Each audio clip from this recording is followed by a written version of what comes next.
الحمد للہ وحدہ والصلاة والسلام من لا نبی بعدہ اما بعد۔ آج 8 محرم الحرام 1447 ہجری مطابق 4 جولائی 2025 ہے اور جمعہ کا دن ہے۔ پرسوں کو یوم عاشورہ یعنی 10 محرم الحرام انتہائی بابرکت اور قابل احترام دن ہے۔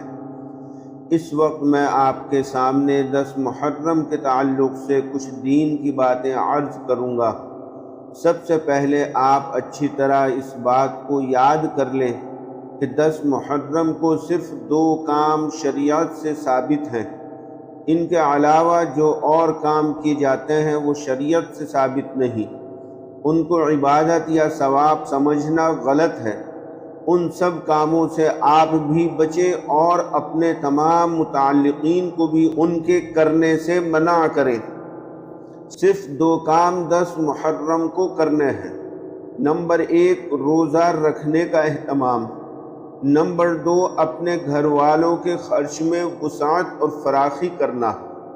پہلی بات روزہ رکھنے کے سلسلے میں حضرت نبی کریم صلی اللہ علیہ وسلم سے 10 محرم کو روزہ رکھنے کے بارے میں بکثرت احادیث ثابت ہیں۔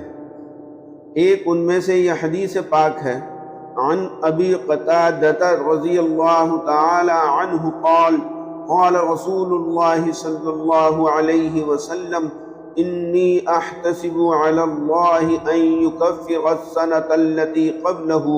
مسلم شریف۔ اس کا ترجمہ ہے، رسول اللہ صلی اللہ علیہ وسلم نے ارشاد فرمایا، مجھے امید ہے کہ عاشورہ کے دن کا روزہ پچھلے سال کے گناہوں کا کفارہ ہو جائے گا۔ اور ابن ماجہ شریف کی ایک روایت میں السنة التي بعدها کے الفاظ بھی ہیں، تو حدیث پاک کا مطلب ہوگا کہ 1 سال پچھلے اور 1 سال بعد کے گناہوں کا کفارہ ہو جائے گا۔ اور بخاری شریف کی ایک حدیث ہے، عن ابن عباس رضی اللہ تعالی عنہما ما رأيت النبي صلی اللہ علیہ وسلم يتحرى صيام يوم فضله على غيره إلا هذا اليوم يوم عاشوراء وهذا الشهر يعني شهر رمضان۔ بخاری شریف، مسلم شریف۔ ترجمہ، حضرت عبداللہ ابن عباس رضی اللہ تعالی عنہما فرماتے ہیں، میں نے رسول اللہ صلی اللہ علیہ وسلم کو فضیلت والے دنوں میں جتنا اہتمام عاشورہ اور رمضان شریف کے روزوں کا کرتے ہوئے دیکھا، اتنا اہتمام کسی دوسرے نفل روزے کا کرتے ہوئے نہیں دیکھا۔ مطلب یہ ہے کہ جتنا اہتمام آپ عاشورہ کے روزے کا کرتے تھے، اتنا اہتمام آپ دوسرے کسی نفل روزے کا نہیں کرتے تھے۔ البتہ مسلم شریف کی ایک حدیث ہے، قال عبداللہ بن عباس رضی اللہ تعالی عنہما حین صام رسول اللہ صلی اللہ علیہ وسلم یوم عاشوراء وامر بصیامہ قالوا یا رسول اللہ انه یوم تعظمه اليہود والنصارى فقال رسول الله صلى الله عليه وسلم فإذا كان العام المقبل إن شاء الله صمنا اليوم التاسع قال فلم يأت العام المقبل حتى توفي رسول الله صلى الله عليه وسلم۔ حضرت عبداللہ ابن عباس رضی اللہ تعالی عنہما فرماتے ہیں کہ جب رسول اللہ صلی اللہ علیہ وسلم نے عاشورہ کا روزہ رکھا اور صحابہ کرام کو بھی روزہ رکھنے کا حکم دیا تو صحابہ نے عرض کیا، اللہ کے رسول اس دن کی تعظیم تو یہود اور نصارہ بھی کرتے ہیں۔ اس پر رسول اللہ صلی اللہ علیہ وسلم نے فرمایا، جب آئندہ سال ہوگا تو انشاءاللہ ہم 9 تاریخ کا بھی روزہ رکھیں گے۔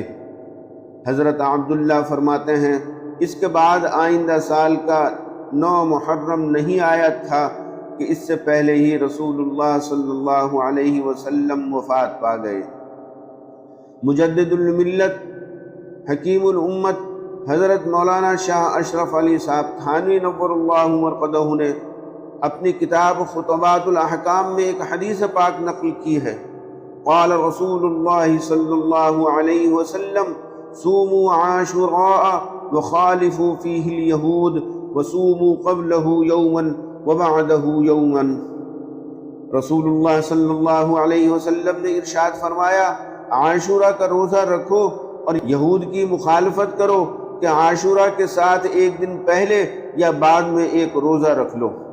ان تمام احادیث کی روشنی میں یہ بات اچھی طرح واضح ہو جاتی ہے کہ 10 محرم کو روزہ رکھنا تمام نفل روزوں سے افضل ہے، اور آپ صلی اللہ علیہ وسلم اس دن روزہ رکھنے کا خاص اہتمام کرتے تھے، اور یہود اور نصارہ کی مشابہت سے بچنے کے لیے آپ نے 10 محرم کے ساتھ ایک روزہ مزید رکھنے کی ترغیب دی۔ اسی وجہ سے بعض فقہا نے صرف عاشورہ کے ایک روزہ رکھنے کو مکروہ لکھا ہے، لیکن آپ صلی اللہ علیہ وسلم کے زمانے کے یہود اور نصارہ 10 محرم کی تعظیم کرتے تھے۔ اس کے بعد ان کے مذہب میں اتنی تحریف اور خرد برد ہوئی کہ یہودیت اور نصرانیت کی اصل شکل ہی بگڑ گئی، اور آج کوئی یہودی یا نصرانی 10 محرم کی تعظیم کرنا تو درکنار اس کو جانتا بھی نہیں۔ اس لیے اگر کوئی صرف 10 محرم کا ایک روزہ رکھ لے اور اس کے پہلے یا بعد میں نہ رکھے تو کوئی حرج نہیں، بلا کراہت جائز ہے۔ ہمارے اکابر میں ایک بڑے عالم گزرے ہیں، حضرت علامہ انور شاہ کشمیری رحمۃ اللہ علیہ۔ انہوں نے اپنی حدیث کی کتاب اعلاء السنن جلد 5 صفحہ 444 میں ایک بڑی پیاری بات لکھی ہے۔ اللہ تعالی حضرت کی قبر کو نور سے بھر دے۔ لکھتے ہیں، عاشورہ کے روزے کی 3 شکلیں ہیں۔ نمبر 1، 9، 10، 11 محرم 3 دن کے روزے رکھے جائیں۔ نمبر 2، 9 اور 10 یا 10 اور 11 محرم 2 دن کے روزے رکھے جائیں۔ نمبر 3، صرف 10 محرم کا روزہ رکھا جائے۔ ان تینوں میں پہلی شکل یعنی 3 دن کا روزہ رکھنا سب سے افضل ہے، اور دوسری شکل یعنی 2 دن کے روزے رکھنے کا اس سے کم درجہ ہے، اور تیسری شکل یعنی صرف 1 دن عاشورہ کے روزے رکھنے کا سب سے کم درجہ ہے۔ اسی تیسری شکل کو کم درجے کی وجہ سے فقہا نے مکروہ سے تعبیر کر دیا، ورنہ یہ تو وہ روزہ ہے جس کو پیارے نبی صلی اللہ علیہ وسلم نے خود رکھا ہے، اور آئندہ 9 تاریخ کے روزہ رکھنے کی صرف تمنا ظاہر کی ہے، تو یہ مکروہ کیسے ہو سکتا ہے؟ 10 محرم کو جو 2 کام شریعت سے ثابت ہیں، ان میں دوسرا کام ہے اپنے گھر والوں پر خرچ کرنے میں وسعت اور فراخی کرنا، کیونکہ اس عمل کی برکت سے اللہ تعالیٰ پورے سال اس کے رزق میں وسعت اور فراخی کے دروازے کھول لیتے ہیں۔